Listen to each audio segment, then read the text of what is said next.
Magandang araw sa inyong lahat. Ang kwentong ito ay totoong nangyayari.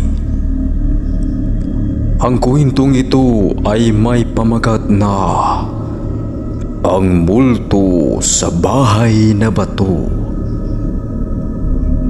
Sa isang liblib na baryo sa probinsya ng Batangas, may isang lumang bahay na bato na kilala sa lugar dahil sa mga kwentong kababalaghan na bumabalot dito.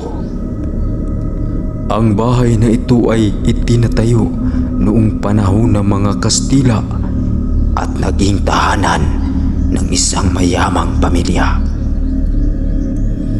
Isang gabi, isang grupo ng mga kabataan ang nagpasya na subukan ang kanilang tapang at pumasok sa lumang bahay.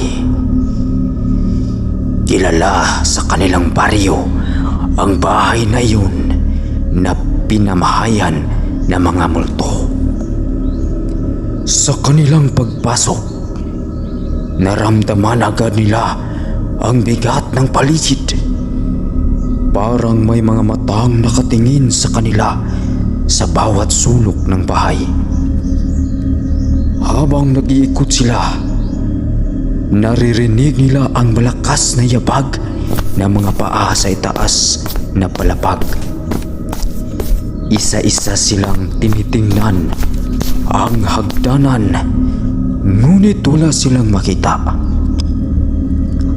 Nagpatuloy sila sa pag-ikot hanggang sa makarating sila sa isang lumang kwarto na puno ng mga lumang kasangkapan. Bigla na lamang nagpatay sindi ang ilaw. Nang muling lumiwanag, nakita nila ang isang babaeng nakasuot ng lumang damit na nakatayo sa sulok ng kwarto. Ang kanyang mukha ay puno ng puot at galit. Nagsimulang maglakad papalapit sa kanila ang babae. Tila ba lumulutang ang kanyang mga paa.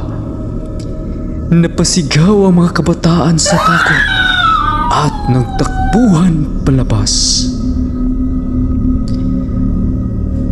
Ngunit sa kanilang pagtakbo, narinig nila ang malakas na pagtawa ng babae. Isang pagtawang puno ng bigati at galit.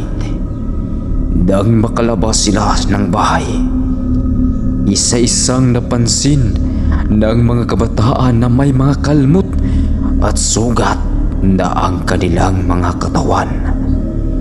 Ang parang dinampot ng matalas na kuko. Kinabukasan, ipinagtanong ng mga kabataan ang kwento ng lumang bahay na iyon. Ayon sa mga matatanda, ang bahay na bato ay dating pag-aari ng isang dunya na namatay sa bigati matapos masawi ang kanyang buong pamilya sa isang trahedya. Ang kanyang kaluluwa ay nanatili sa bahay, naghihintay ng hustisya at patuloy na nagpapakita sa mga pumapasok dito. Simula noon, hindi na muling naglakas loob ang sinuman na pumasok sa lumang bahay na bato.